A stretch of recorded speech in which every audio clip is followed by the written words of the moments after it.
মন কৰিলেই চন, বাকৰি মাটিতে ধন। এই খণ্ডবাক্যশাৰী সাৰোগত কৰি কেইগৰাকীমান দুৰন্ত আৰু উদীয়মান যুৱক যুৱতীয়ে জন্ম দিছিল এটা সপোনৰ।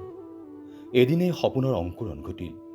জন্ম হ'ল এটি বাস্তৱৰ অংকুৰিত অসম। অসম ভাৰতৰে পূৰ্ব দিশৰ সূৰ্য উঠা দেশ। গোটেই জীৱন বিচাৰিলেও অলেখ দিৱস ৰাতি অসম দেশৰ দৰে নেপাওঁ ইমান ৰসাল মাটি। কিন্তু এই ৰসাল উৰ্বৰা মাটিৰ পৰা আজিৰ অসমীয়াই সোণগুটি তুলিবলৈ এৰি দিছে।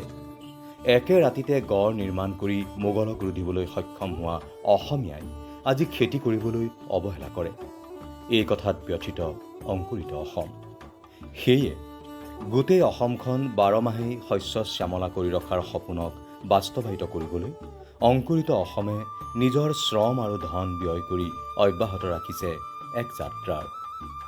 এই যাত্ৰাত কেতিয়াবা যদি কোনো কৃষকক বিনামূলীয়া বীজ যোগান ধৰি সহায় কৰিছে, কেতিয়াবা আকৌ সফল কৃষকক সম্বৰ্ধনা জ্ঞাপনেৰে উৎসাহিত কৰিছে, কেতিয়াবা আকৌ কৃষি বিশ্ববিদ্যালয়ৰ কৃষি বিজ্ঞানীৰ সৈতে মত বিনিময় কৰি ধান খেতিৰ সমান্তৰালভাৱে কিদৰে চয়াবিন, মাকৈ, সূৰ্যমুখী ফুল আদিৰ খেতি কৰি অধিক উপাৰ্জন কৰিব পাৰি তাৰ দিহালৈ গাঁৱে ভূঞে প্ৰচাৰ কৰিছে সেই দিহাকে।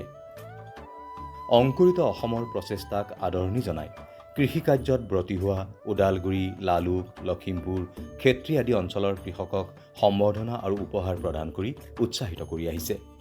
গোটেই বছৰ খেতিপথাৰ নদন বদন হৈ থকাটোৱেই অংকুৰিত অসমৰ সপোন।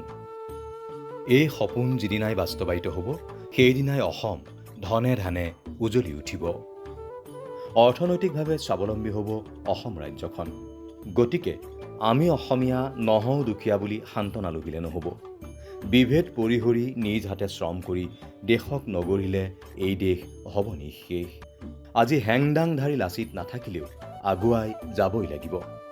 নহ'লে অসমীয়াই অসমৰ মাটিত নিজেই ভগনীয়া হ'ব।